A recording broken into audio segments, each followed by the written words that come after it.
Halo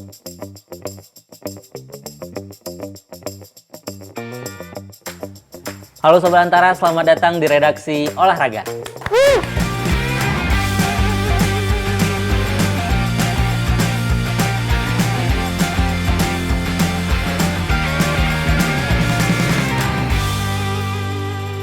Balik lagi sama saya, Arif Prada, dan tentunya saya ditemani oleh dua rekan jurnalis olahraga Antara, ada Fajar dan juga Rauf di sini. Nah, hari ini kita bakal ngebahas kabar-kabar terbaru sepak bola di tanah air, tentunya dari mulai Super League sampai ke Timnas Indonesia. Oleh sebab itu, langsung aja kita tanya sama rekan-rekan jurnalis olahraga kita, ada Bang Rauf di sini. Mungkin gimana Bang perkembangan atau review updatean Super League di pekan ketiga dan pekan keempat ini? Pasti pekan keempat ini kan diwarnai penundaan 3 pertandingan masalah. Yang per hari ini per tanggal 3 September sih, gue udah coba ngubungin bukan LIB, apa namanya? I-League. Sama Pak Ferry dibaca, centang biru tapi nggak dibales. Ya Mas Iva, anak humasnya gitu juga. Dia cuma bilang masih dirapatin tapi belum ada keputusan. Buat ngingetin, mungkin karena ini tayangnya udah agak lama, buat ngasih konteks, ditunda karena ini kan situasi Jakarta dan beberapa kota di Indonesia kurang kondusif lah buat berkumpul massa gitu kan, karena berbagai aksi demo. Nah, terus kalau updatean sih pasti ini ya, yang Persija kembali ke puncak klasemen, Persija ke Dewa, kebetulan kemarin diundang sama Persija untuk ikut ke Serang tanpa penonton. Kenapa tanpa penonton ya? Oh tadi ya, karena itu ya. Ada kejadian itu. Tadi itu ikut, untung Pak, kalau mainnya di Persija lawan Dewa, pasti ikut ditunda gitu kan. Kalau ini kan karena Dewa jauh dan stadionnya bagus sih, ternyata. Wih, gokil tuh, rumputnya juga bagus. Seriusan. Ini masuk ke sana. Terus apa namanya, ternyata ya Persija kembali ke jalur kemenangan kan. Raih kemenangan 3-1. Si Maxwell atau si Nemax kembali ngegolin, jadi total dari 4 pertandingan sudah 4 gol. Sisanya apa ya, yang gue nonton juga itu sih PS. Apa kita lihat yang Arema Persijap gitu. Iya. Itu tadinya berharap laga seru karena kan Persijap juga lagi oke. Tapi itu sama-sama ini coach ya, sama-sama 10 pemain dari babak pertama ya. Itu jadi agak berkurang ini sih. Gelut. Kalau ente kan fans orang Jatim tuh, gimana tim Jatim? Nah, ngelihat kemarin tuh Persebaya ya lawan Bali di home, setelah 2 laga aku rasa Persebaya walaupun sempat kalah juga dan menang di away di Persita, kurang kelihatan mainnya Persebaya yang masih direct attack, tapi di laga kemarin lawan Bali benar-benar bagus, skema counternya, dan alhamdulillah Rivera kemarin kesurupan Vitinha. Buset, Vitinha. Siap. 5-2 ya skornya. Iya, bagus banget Rivera mainnya dan kelihatan bahwa lini depannya udah bener-bener agak cair dibanding laga-laga sebelumnya. Kayak aku rasa masih banyak formula-formula yang dicoba, bahkan Malik ditaruh di false nine gitu di 2 laga, tapi di laga ketiga Persebaya bener-bener main bagus. Di mana Bali juga dalam fase adaptasi ya dengan pemain-pemain Belandanya, walaupun Belandanya bukan timnas. Harus di-highlight aja. Iya, timnas kan juga dari Belanda gitu. Jadi Bali tuh masih dalam fase transisi, kelihatan banget mereka sering kecolongan dan ketika main high line itu sering kena counter. Itu selalu problemnya Bali kan. Ngadepin counter tuh susah. Kelihatan juga ketika mereka nahan imbang Malut ya, 3-3 itu di laga kedua. Itu akibat gol bunuh diri ya Malut terakhir. Iya, yang sebenarnya dari crossing yang seharusnya enggak. Ya namanya udah menit terakhir mungkin kan clearance-nya enggak harus gitu. Tapi coach, saya mau ini juga ke Persija Dewa tadi. Mungkin ini kemenangan Persija ini juga ada kontribusi dari Alano yang udah kembali lagi. Oh iya, selalu. Karena sebelumnya waktu ketemu sama Malut di JIS, itu kelihatan banget. Gak ada Alano ini, kelihatan banget Persija tuh kehilangan sosok yang bisa ngasih umpan-umpan ke depan. Saya ngelihatnya, yang megang bola lama gitu. Nah kemarin kelihatan Alano balik main ketika lawan Dewa itu dia kontribusi nyetak gol kan. Betul. Gol ketiga dan juga pergerakannya bisa menyusahkan pemain-pemain belakang dari Dewa itu sendiri gitu kan. Jadi benar-benar hidup. Terus yang unik juga, Mario Sousa ini juga kemarin ngebuat strategi baru menurut saya yang menerapkan Hanif Sahbandi jadi second striker. Saya ngelihatnya kayak posisi baru nih di Hanif Sahbandi. Padahal kalau dilihat itu kayak ini bayangan doang. Dia cuman kayak ngeganggu. Jadi saya ngelihat Mario Sousa ini sebenarnya ingin nerapin gimana Dewa ini udah keganggu dari lini belakangnya. Jadi ngebangunnya bakal susah dan itu berhasil menurut saya. Dan setelah berhasil udah unggul 2-0 mau masuk ke 3-0 kalau saya nggak salah itu, Hanifnya ditarik keluar dan balik lagi ke Persija yang sistem pertama gitu, formasi pertama yang dimana bener-bener ofensif lah mainnya gitu kan. Ini menunjukkan bahwa bener-bener Coach Mario Sousa ini pintar gitu, nggak cuma hanya satu strategi yang dipasang sama dia, tapi dia udah tahu ini bakal ngadepin Dewa yang mungkin juga main ofensif. Jadi dia udah tahu yang apa yang diterapkannya. Tapi terlepas dari itu saya juga mau apresiasi ke Kakak Ricky Kambuaya di Dewa United karena dia ngasih umpan-umpan yang cukup menyulitkan di Persija. Beberapa kali umpannya cukup bagus gitu kan. Bahkan itu ada yang umpan kalau saya nggak salah itu ke Stefano Lillipali yang mana offside. Iya, dianulir offside. Padahal dan itu bagus dan gol kan. Dan tapi sayangnya dianulir gitu. Nah, dan yang fun fact-nya di pertandingan ini juga ditonton langsung oleh pelatih timnas Indonesia. Iya betul. Betul kan. Jadi ini karena di dua tim ini kebetulan banyak pemain timnasnya. Ada Egy, ada Ricky Kambuaya, ada Stefano Lillipali yang dipanggil gitu kan. Dan ya sebenarnya dua-duanya sama-sama bagus, cuman lucknya di Dewa ini balik lagi setelah sebelumnya dia menang. Ini balik lagi karena emang Persija kali ini benar-benar dah overpower banget dia di kali ini gitu, bukan apa-apa ya gitu kan. Dengan kehadiran ini kontribusi sesama pemain Brazilnya, udah chemistry-nya udah terbangun banget gitu. Ya walaupun itu ya, si siapa yang di kanannya Dewa tuh juga Taisei Marukawa. Cukup ini sih, cukup bikin deg-degan fans Persija pas itu.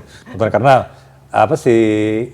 kiri kita Alan Cardoso agak kelimpungan tuh ngadepin si. Soalnya pemain kecil Pak, bakal nyulitin pemain gede biasanya, karena lebih lincah kan. Pasti ya. Iya sih, jadi ya bukan beruntung. Cuman tadi balik ke seri Dewa dan Persija, selain si tadi Ricky juga itu sih deg-degan sama si siapa namanya lupa lagi, Taisei Marukawa. Tapi ngelihatnya ya Dewa setelah tertinggal dari Persija tuh main bener-bener direct. Karena Persija memang bermain dengan 3 gelandang bertahan sebenarnya. Naturalnya Hanif kan gelandang bertahan tapi main second striker. Iya benar. Kayak mirip-mirip perannya Szoboszlai dulu di Liverpool musim lalu. Dimana ciri khas Dewa tuh nggak bisa dimainin, dimana main bola-bola pendek 1-2 sentuhan. Kayak terlihat bahwa Mesidoro, Kambuaya sama Jaja kombinasi di lini tengah tuh kurang kelihatan Dewanya seperti pertandingan-pertandingan sebelumnya. Karena peran dari 3 gelandang Persija yang memang high press gitu. Dan setelah mereka tertinggal 2-1 benar-benar pragmatis Dewa, otomatis bermain direct long ball gitu aja gitu. Yang saya lihat itu sebenarnya di Persija itu kunci di dua tengahnya. Sousa dan siapa? Fabio Colonego. Itu pivotnya luar biasa banget. Yang saya antipasi itu kalau nanti salah satu dari mereka cedera gitu. Itu mungkin baru kelihatan sama kayak Alano ketika nggak main. Itu kelihatan Persijanya nggak seperti Persija lah gitu. Terus ini ada juga teman-teman yang perlu kita highlight itu di pekan keempat itu pertandingan tim kepolisian Bayangkara FC dan juga Persis Solo. Di mana ini pertandingan dilaksanakan ketika Indonesia lagi bergejolak banget ini. Ya kan? Terus yang kita highlight juga di pertandingan ini hanya Persis Solo yang menggunakan pita hitam di lengannya, sedangkan Bayangkara tidak menggunakan, ya kan? Ini menunjukkan bahwa Persis Solo turut berduka atau simpatik lah dengan kejadian yang terjadi di Indonesia belakangan ini gitu kan. Dan teman-teman kalau melihat pertandingan Persis Solo dan Bayangkara ini gimana? Ngelihatnya Persis Solo sejauh ini ya karena banyaknya perombakan pemain juga. Mereka masih belum menemukan skema yang sesuai dengan banyaknya pemain yang aku rasa tim ini masih perlu penilaian. Kalau 5 match week tuh masih belum kelihatan gitu. Tapi kalau setelah 5 match week dengan hasil yang pasti kalah menang dulu, baru kelihatan oh ini gaya main yang pengen dicoba. Dan menghadapi Bayangkara yang notabene main di home ya. Bayangkara yang secara satu kesatuan kepolisian yang udah dari Liga 2 gitu. Iya, betul. Mereka udah punya komponen yang secara kedalaman squad pun sama, dan pelatihnya pun udah tahu gimana vibes-nya di kepolisian kan, karena pengalaman sebelumnya juga pernah megang Bayangkara kan? Gitu. Yeah. Dan Bayangkara posisi walaupun ganti pelatih dan bongkar pasang pemain, tetapi line up-nya tuh masih satu keutuhan gitu, yang masih ya itu wajah-wajah itu lagi gitu. Jadi secara dominasi permainan Bayangkara sih. Iya. Dan lagi-lagi nih di sini Spasojevic ya menunjukkan angkanya sebuah umur karena dia berhasil nyetak gol lagi, dan saya ngelihat itu kemarin pertandingannya Pak. Spaso ini benar-benar kayak masih layak tampil di liga teratas gitu karena dia memberikan beberapa umpan-umpan kunci buat strikernya, saya lupa namanya itu striker barunya yang asing itu, tapi nggak berhasil dimaksimalkan sama striker asingnya itu. Dan di sini juga perlu di highlight juga mantan pemain Persija, Firza Andika kemarin bermain luar biasa di back tengah ya. Karena di Persija dia dimainkannya di sayap gitu kan. Ini mendapatkan peran baru di Bayangkara FC. Terus sedikit sih soal tadi kan Persis Bayangkara juga patut diapresiasi admin sosmednya. Benar, betul. Dengan gambar yang sangat menarik ya kan. Sangat menarik. Gambar pre-match itu mengingatkan orang-orang yang main medsos, mengingatkan pada kejadian situasi tertentu ya. Iya. Selain itu juga Pak, cuman sosmed Persis Solo yang menggunakan tema hitam putih di kejadian beberapa hari kebelakangnya. Persis ya? Iya, Persis Solo doang. Yang lain kan masih berwarna itu postingannya, Persis Solo doang yang mungkin karena menghadapi tim kepolisian. Jadi biar cyber sosmednya lebih kencang gitu kan. Tapi di sosmed rame. Persis ngalah karena takut ditabrak. Iya. Nah, selain itu juga ada pertandingan yang perlu kita lihat juga. Ini tim kebanggaannya Bang Eza, sayang banget dia hari ini nggak ada karena lagi liputan ke Surabaya timnas. Ini ada PSIM dan juga Malut yang sangat mengejutkan Pak. Di pekan keempat ini bisa PSIM ini menang di kandang Malut 2-0. Nonton nggak? Jujur gue nggak nonton sih, cuman emang mana ya Malut salah satu yang kita gadang-gadang akan kompetitif gitu kan ya. Di kandang. Persija aja ditahan imbang gitu kan. Ya, Persija ditahan imbang. Ini sama tim promosi ya malah kan. Tapi kan juga ada ini ya. Tapi kelihatan banget sih Malut kan Dede cedera. Di lini depan tuh kelihatan nyawanya hilang gitu. Kayak nyari bolanya tuh nyari siapa gitu, nggak tahu sebagai target man tuh siapa setelah Dede cedera ya. Dan lawan PSIM kemarin PSIM bermain baik banget karena pertama Zevalente nguasain lini tengah dan pemain ini jangan dibiarkan bebas gitu. Terus dari skema set play mereka tendangan bebas itu kan jadi gol 1. Itu bagus banget. Itu bagus banget. Yeah. Itu kayak benar-benar udah dilatih di latihan lama gitu ya skemanya ya. Padahal kan ini tim baru promosi kan. Tapi karena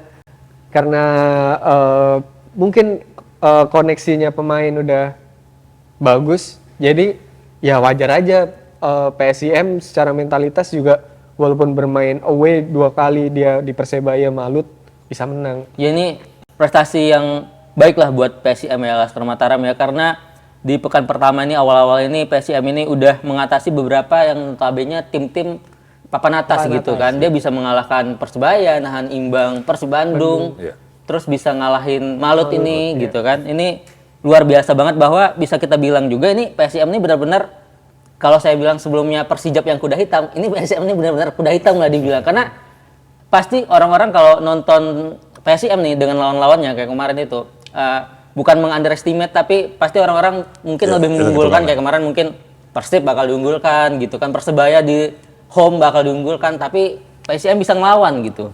Dan pemain terbaik Liga 2 masih dicadangin. Nah iya. Itu bisa jadi senjata nanti kalau memang sesuai dengan skema ya. Tapi itu orang padahal sombong banget ya. Sebelum Liga tuh sombong banget Pak, ya kan? Pengen ngebuktiin bahwa dia jadi pemain terbaik gitu kan. Tapi sampai sejauh pekan ketiga ini belum dimainkan gitu. Tapi kan. main di Kiraha ya? Di Kiraha ada 4 menit bermain dikit. Nggak, maksudnya di Malut sama PSM di Kiraha kan? Iya di Kiraha. Apakah ini ada pengaruh ini Pak? Konflik internal lagi di sana gitu kan ya? Iya. Ya soalnya beneran kan emang perihal Stadion Kiraha yang jadi kandangnya Malut emang ada ini kan, ada sedikit gejolak lah gitu, entah kecil entah gede ya. Cuma mungkin jadi ada impact-nya ke tim mungkin. Ya karena infonya Stadion Kiraha ini sedang diperebutkan oleh 2 pemerintahan ya? Iya. Pemda sama Pemkot kalau nggak salah ya? Pemkot sama Atas Pemprov lah. kepemilikan. Selanjutnya ini yang mau kita bahas juga, tentu kalau ada lagi teman-teman yang ngikutin, saya cuma ngikutin beberapa match itu. Soalnya iya, berapa itu kan udah gitu pas yang hari Minggunya banyak konsentrasi kita memikirkan keselamatan laga-laga tunda dan keselamatan diri masing-masing gitu kan. Ada 3 match ya yang ditunda, ada PSM Makassar lawan Persebaya, Persib Bandung sama Borneo, juga Semen Padang dan Persita. Maksudnya ini lebih takut atau bisa liputan gitu ya. Nah itu. Oke, teman-teman, ini kalau kita ngebahas Super League, BRI Super League, tentu seru juga kalau kita bahas berita belakangan ini yang mana mengkabarkan pemain-pemain diaspora kita akhirnya memilih liga terbaik ini buat melanjutkan karirnya, ya kan? Itu ada Tom Hay yang secara mengejutkan pindah ke Persib dan juga disusul dengan Eliano juga ke Persib. Ini teman-teman ngelihat 2 berita ini gimana? Gue jujur ini ya, kagum ke Persib, duitnya banyak artinya. Bisa nih dia apa? Oke. Soalnya gimana pun kan, iya gajinya Tom Hay sebelumnya main di Liga Belanda, elit apa ya, Eredivisie, Liga tertinggi Belanda, pasti kan punya standar gaji yang lumayan beda lah ya.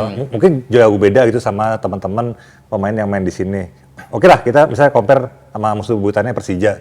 Persija emang banyak datengin pemain asing Brazil, 10 pemain. Cuma kan walaupun sering jadi bercandaan kan cuma dari seri B, seri C gitu. Ya secara hitung-hitungan ya lebih ekonomis gitu kan.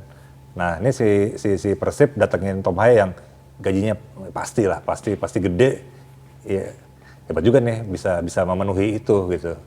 Terus kemudian disusul berapa hari kemudian adiknya Tijani Reinders, Eliano Reinders ternyata sama-sama juga pindah ke tim biru ya. Satu ke biru Manchester, situ ke biru Bandung. Iya sih. Iya kan? Iya sih. Bapak ngelihatnya secara tim ya, Persibnya bagus gitu. Tapi secara pemain ini gimana? Bapak gimana ngelihat? Nah ini gimana nih? Dia milih untuk bermain ke liga kita ini gitu. Kita tahu liga kita ini terbaik gitu. Betul. Tapi terlalu cepat kayaknya. Nah, makanya, buat Eliano. Nah kalau ke Persib gue kagum terhadap itu tadi ya, kemampuan mereka artinya bisa ngegaji segala macam. Buat si Tom Hay dan ini si Eliano, gue agak was-was. Tom Hay oke ya? Enggak, oke. Cuma ini Pak, maksud gue gini, seingat gue mungkin gue keliru ya. Tom Hay kan agak stylish gitu kan. Benar. Mainnya kan. Sedangkan di sini kan cukup harus tough gitu kan. Nah, iya. Kalau anak Medan bilangnya rap-rap banget ini liga. Rap banget. Iya, jadi maksud gue agak cemas ini sih. Apa yang mungkin diharapkan sebagai penonton umum ya. Bisa lihat aksi Tom Hay dan Eliano di Persib bisa kayak di timnas, mungkin jadinya harus ditahan tuh ekspektasinya tuh. Karena yang pasti Tom Hay dan Eliano mesti adaptasi dulu kan sama Cuaca dulu juga ya. Ya cuaca dan terutama tadi Pak. Cara main ya. Main kita yang cukup keras ini gitu kan. Dan ngelihat Tom Hay ke liga terbaik ini. Iya, ya harus bisa bela diri juga kan. Sewaktu-waktu kalau nggak dipakai Persib, dia bela diri bisa keluar negeri gitu kan. Iya dong. Maksudnya dia bisa balik lagi misal ke Liga Belanda atau apa. Kan karena ini ya nilai jual Persib juga main di Asia. Tapi gini Jar, yang udah yang kita tahu ya, pemain kalau udah pemain diaspora yang udah main di sini itu sulit banget buat bisa balik ke liga-liga terbaik lagi gitu kan. Kalau dari pribadi saya, gue nggak ada masalah sama timnya nih. Tapi ini kan pemain tengah yang sangat inti di timnas ya, Tom Hay ini gitu. Kita belum ada cadangan yang bisa mumpuni menurut gue ya di tengah gitu kan. Sama kayak Ole, ketika cedera bingung siapa nih yang bisa gantiinnya gitu kan. Nah Tom Hai ini takutnya gitu Pak, takutnya cedera, pemain yang cederain ini dihujat gitu kan. Kan liga kita kayak gitu ya penontonnya gitu kan. Padahal itu kalau lu nggak mau cedera, jangan main bola, itu udah risiko lah gitu kan. Apalagi main di liga kayak gini. Selanjutnya kita bakal masuk ke agenda timnas senior yang akan menghadapi Taiwan. seharusnya Kuwait ya yang ternyata dibatalkan dan diganti sama tim yang FIFA rankingnya jauh di bawah kita ini, Taiwan dan juga Lebanon. Nge-calling aja itu, ayo yuk sparring yuk gitu. Oh bisa bang. Tapi masih untung Pak, dibandingin kalau kayak era dulu kita kalau udah nggak ada lawan Timor Leste ujung-ujungnya. Kan? Masih untung lah ini Taiwan. Abang-abangan yang pasti, ayo deh gitu ya. Nah ini oke Kak gitu. Gimana teman-teman ngelihat di 2 match FIFA Matchday ini? Ngelihatnya ya pasti ini untuk uji coba Kluivert ya. Dimana banyak juga yang orang-orang pengen tahu bahwa ini dia pakai formasi 4 back apa 3 back. Apalagi dengan kondisi Mes Hilgers tuh kalau main 3 back kurang maksimal. Coba deh ke 4 back. Itu kan jadi perdebatan juga. Dan dengan adanya 2 pertandingan ini aku rasa ini kesempatan bagus di mana dia nerapin Belanda-Belandaan. Apakah bisa ya dari 2 pertandingan ini, 2 pertandingan uji coba, entah terlepas hasilnya ya. Jadi mau kalah atau menang, ya udah gitu. Asalkan sesuai skema pelatih. Itu sih kalau laga uji coba. Tapi tadi ini Tam, per hari ini tanggal 3, benar tanggal 3 September sih PSSI lewat kok kita bisa apa Garuda kita? Garuda. Ya bilang bahwa Kita Garuda. Kita Garuda. Oke. Lewat. Itu bilang si Hilgers pasti nggak ikutan karena lagi mengurus perpindahan klub. Yang jujur belum jelas sih. Belum jelas Pak, karena tadi malam yang saya dapat info itu dia kan lebih dekat ke Liga Prancis seharusnya. Tapi karena waktu transfer di Liga Prancis sudah habis gitu kan. Jadi ini gimana kepastian si Mes ini Pak? Iya, masih gantung Pak jadinya kan per hari ini nih karena kita semua tahu lah walaupun bukan penggemar liga-liga Eropa gitu mungkin nggak terlalu ngikutin, cuma udah bursa transfer udah ditutup gitu kan. Kecuali Belgia yang masih agak panjang. Nah iya, maka secara hitung-hitungan logika sih mungkin jadinya ke Belgia. Situ sih. Belgia atau bertahan di Belanda lagi Pak. FC20. Tapi ya dengan situasi dia udah begitu di FC20 gitu. Iya, soalnya kan tadi alasan di kita Garuda tadi si Hilgers lagi mengurus itu kan, mengurus perpindahan klub gitu masih. Artinya kan yang bisa kita simpulkan, dia lagi mencoba itu kan dari 20 entah ke keluar mana ya, gitu. ya. Persikap mungkin. Nggak mungkin. Serigala Margonda. Siap. Tapi teman-teman ngelihat pemanggilan Garuda Calling kali ini gimana? Itu kan ada udah jelas itu kiper utama kita bakal diisi oleh Emil Audero ya, yang saya mau ngasih info sedikit, dia akhirnya kembali lagi ke Serie A, dipinjam ya, statusnya masih pinjaman ya dari Como ya.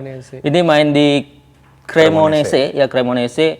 Ini sekedar info aja, untuk di Serie A ini dia udah main di 3 pertandingan. Pertama itu di Coppa Italia dia melawan tim asuhan Filippo Inzaghi, yang mana emang di situ dia kalah. Ini pertandingan pertama dia 17 Agustus kemarin kalau saya nggak salah. Itu emang timnya kalah lawan Filippo Inzaghi ini, timnya Palermo. Tapi kalahnya itu menurut saya masih bisa diwajarkan karena kalah adu penalti. Dan itu juga kalah penaltinya gara-gara strikernya pemainnya Palermo. Cremonese ini gagal eksekusi gitu loh. Jadi, nah terus dia di laga kedua juga ngelawan AC Milan. Itu mantap tuh. Itu mantep, cakep banget Pak. Itu saya nggak nyangka nih, sorry nih coach ya. Ini AC Milan, di sini ada retel kita, ya kan? Ini sangat mengejutkan AC Milan bisa kalah gitu loh, lawan tim Cremonese ini. Tamu gitu lagi, kan? lagi namu gitu kan, Cremonese-nya. Iya benar. Tendangan Engkong Modric ditepis lagi. Luar biasa. Bagus tuh. Dan di yang ketiga nih, dia bertemu dengan tim yang ada kapten kita di sana. Ada Jay Sassuolo, Iya. bermain di Sassuolo. Dan lagi-lagi Emil Audero ini mencatatkan kemenangan melawan Sassuolo ini. Ini membuktikan bahwa form dari Emil Audero ini sekarang lagi on fire banget ini. Karena terbukti di 3 pertandingan awalnya udah oke gitu kan. Teman-teman ngelihat pemain-pemain diaspora kita ini gimana? Ada satu juga ya kan yang baru gabung si Mauro ya, ikut latihan ya. Jiltra. Iya. Atau bacanya gimana sih? Jiltra. Nggak tahu. Iya, Iya Jiltra. udah ikut gabung latihan yang di itu kan di Surabaya. Ini statusnya gimana Pak? Karena di Garuda Calling kan belum ada nih nama dia sebenarnya, tapi di latihan Surabaya tuh dia udah muncul. Dan satu lagi, ini pemain sebenarnya masih muda ya, U23. Dan yang seperti kita ketahui juga, pemain-pemain muda yang misalnya didebutkan di senior, itu penampilannya selalu nggak maksimal biasanya. Nathan, Rafa, beda sama Calvin Verdong, Joey Paul Pesci ketika debut di timnas senior pasti udah kelihatan pengalamannya gitu kan. Ini kan emang diproyeksikan buat timnas senior apa gimana ini Pak? Ya karena tadi Pak masih 23 sih, masih mungkin dia di konsen yang di kelompok umur dulu sih. Walaupun mungkin tadi ya nggak menutup kemungkinan juga si nanti di bulan Oktober akan Kluivert mungkin akan coba juga sih.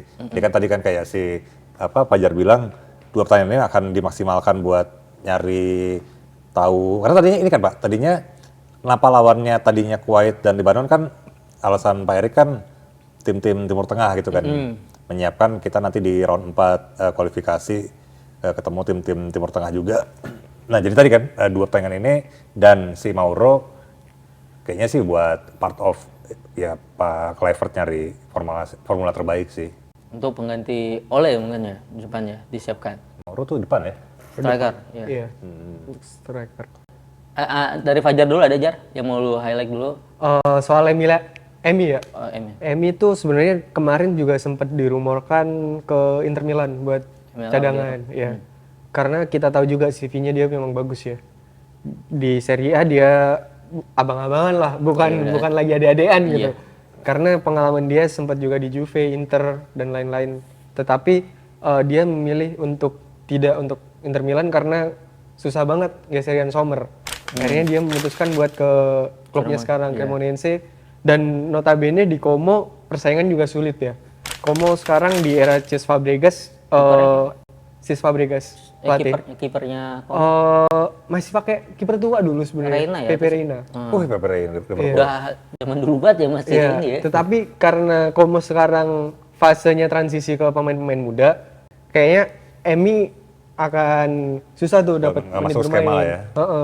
Makanya dengan bergabungnya ini menurutku salah satu keputusan yang bijak ya. Daripada dia balik ke Super League gitu kan. Iya betul. Iya kan? Iya. Dan terlihat dari 3 pertandingan peran dia benar-benar penting dan aku rasa dengan absennya Paes ya cedera ya. itu nggak akan berpengaruh karena kiper ini sama-sama punya kualitas gitu. Terus juga ini Pak J yang memilih ke Sassuolo. Sassuolo. Itu awal-awal diisukan dia bakal pindah ke Sassuolo itu saya cukup gamang karena mau gimana pun Venezia itu sudah menaruh kepercayaan tinggi sama dia gitu kan. Sedangkan di Sassuolo dia bakal jadi anak baru, anak bawang ini gitu kan.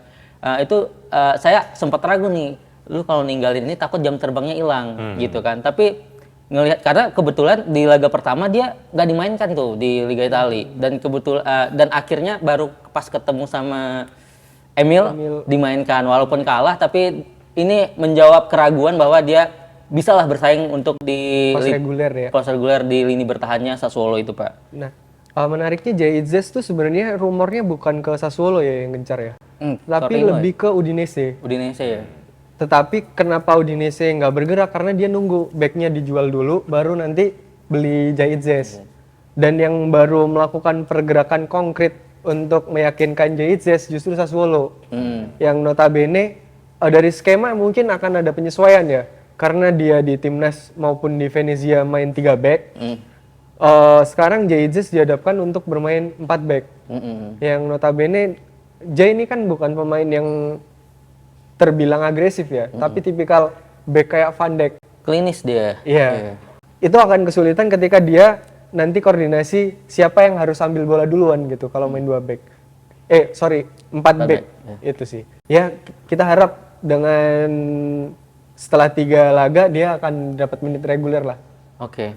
Dan ini juga buat teman-teman, ini mungkin yang sangat-sangat perlu kita highlight itu adalah kepindahannya El konsisten Calvin Verdong. Calvin Verdong.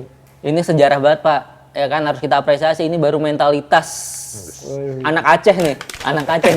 Ya kan Calvin Verdong. Gimana dia menjadi pemain pertama yang main di Ligue 1.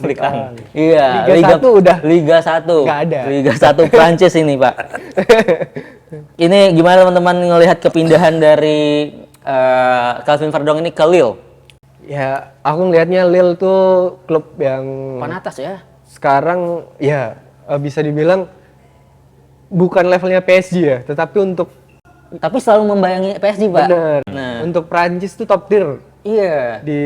Di Prancis tuh top tier dan banyak pemain-pemain berbakat yang bahkan Awal mulanya di situ ya. dari situ dan otomatis nih dengan Verdong gabung Lille bisa jadi dia bakal banyak sorotan kalau performanya konsisten ya. Iya. Dan Jadi jembatan lah ya Bener. ke liga yang lebih top lagi gitu. mungkin dengan gaya Liga Prancis yang sedikit-sedikit secara permainan cepat tuh hampir ke levelnya Inggris, bisa jadi dia ntar ke Premier League. Bisa jadi karena banyak juga kan dari Liga Prancis engkang Dulu ke ini Premier League. iya di Lille itu Hazard ya kalau nggak salah ya. Eden Hazard ke ya. Chelsea. Sebelumnya di Lille ya. Iya.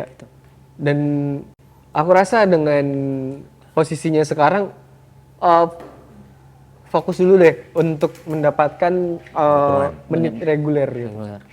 Ya makanya dan di klub lamanya kan Nijmegen, entah bacanya gimana gitu ya.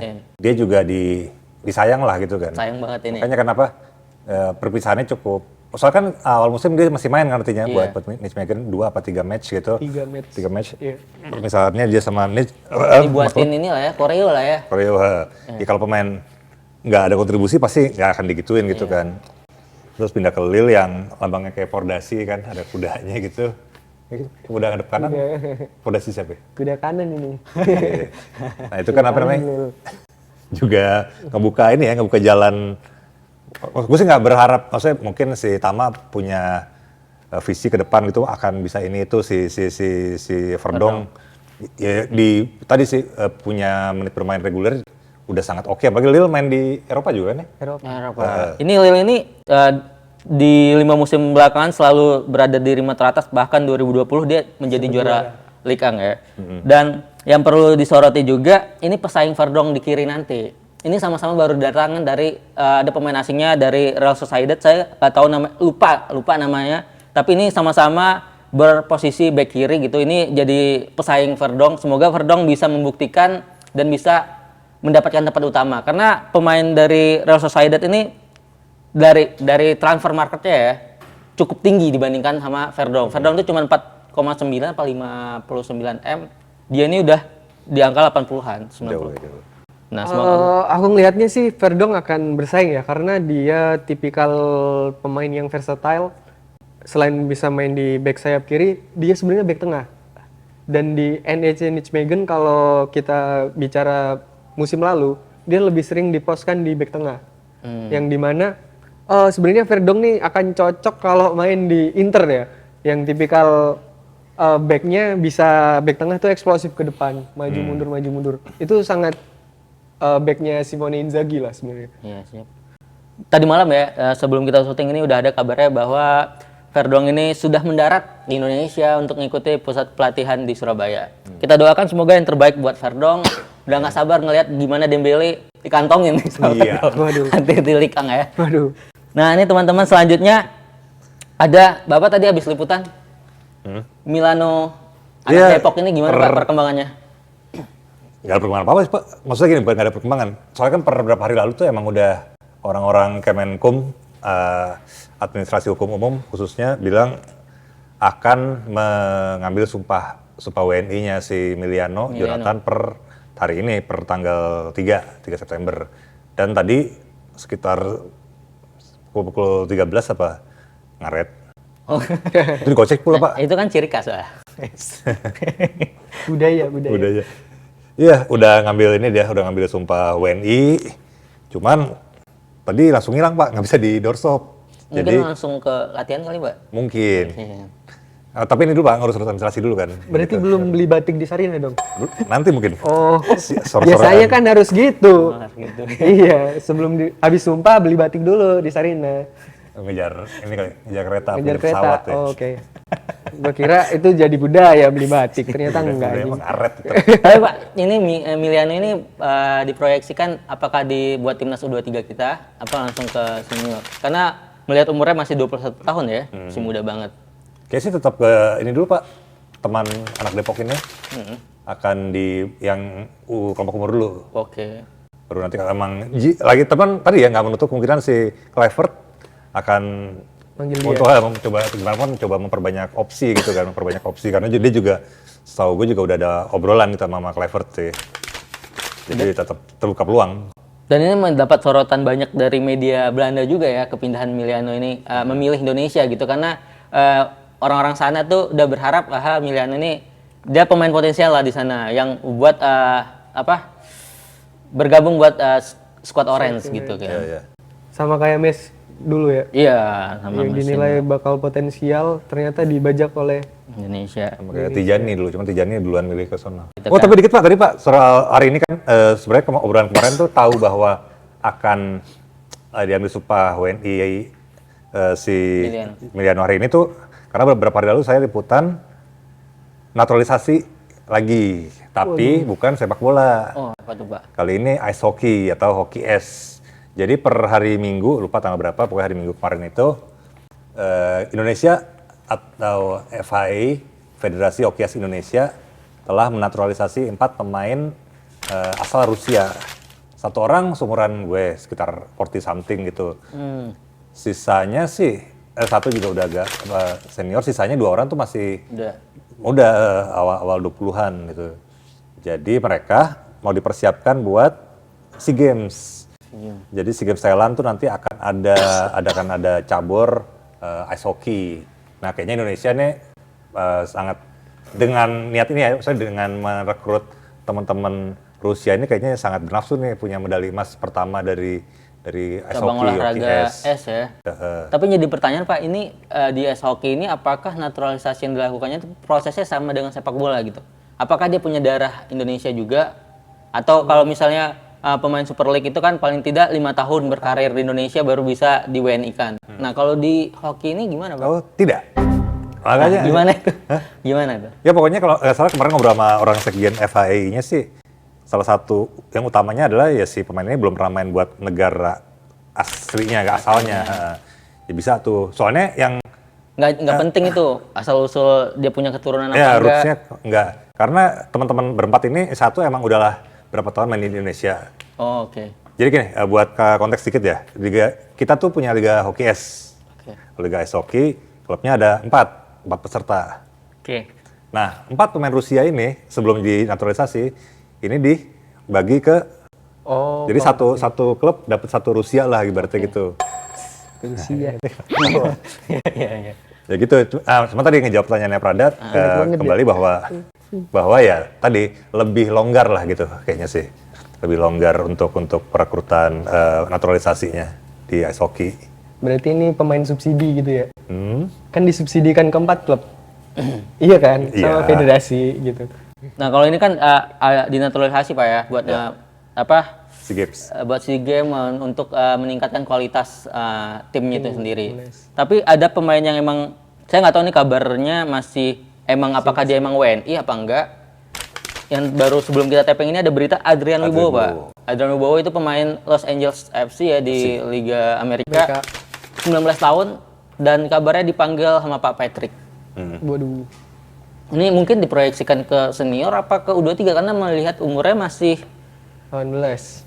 ini ya, masih muda banget 19. Ini kan karena yang ngumumin klubnya kan.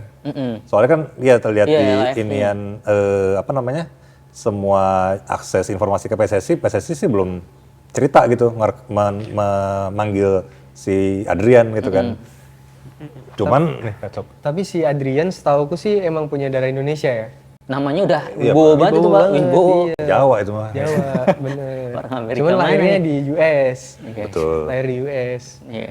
Nah, dia emang dari kemarin, musim kemarin tuh salah satu wonderkid-nya LA ya. Wih, nanti ngikutin. Disuruh ngikutin, Pak. Nggak selesai nggak? Ya gitu, terus Sempat ketemu ini juga Inter Miami. Inter Miami. Inter Miami, jumpa Messi Sama dia. Messi. Iya. Ya di LA juga Ini bagus-bagus. klubnya ini kan Son Heung-min kan? Iya, Iya soalnya si Son bukan LA Galaxy kan? bukan. LAFC. LAFC. Son Heung-min. Sama Hugo Lloris, Oliver Giroud dulu. Wih, kiper itu ya. Iya, dia setim sama juara-juara lah. Dan aku rasa dia kalau tetap di sana dulu fokus itu bisa jadi akan ke senior. Beda cerita kalau kayak Welber tuh. Jardim. Welber Jardim. Menurutku dia terlalu terburu-buru kan. Hmm. Akhirnya terlalu sering dipanggil di kelompok umur, klubnya ketinggalan. Tinggalan benar. Menarik banget ya kehadiran pemain-pemain diaspora baru kita ini, di mana di saat orang-orang mungkin sudah muak menjadi WNI, mereka memilih menjadi WNI. Iya. Waduh. Ya emang kan isi kepala orang kan nggak ada yang tahu Iya, kan nggak Pak ada ya. yang tahu ya. Jalan hidup Atau, orang mah. iya. Mungkin itu aja updatean, apa ada updatean olahraga lain lagi yang mungkin teman-teman mau sampaikan? Terus sih terakhir tadi sih soal apa? Ice hockey. Oke. Oke. Oke, tanpa mengurangi rasa prihatin kita dengan keadaan bangsa ini belakangan ini, semoga semuanya ini yang berjalan menghasilkan yang terbaik buat kita semua dan keadaannya kondusif aja ke depannya gitu kan. Dan buat Sobat Antara, jangan lupa baca berita olahraga dari sumbernya hanya di portal antaranews.com dan saksikan episode lainnya di YouTube Antara TV Indonesia, dan sampai jumpa.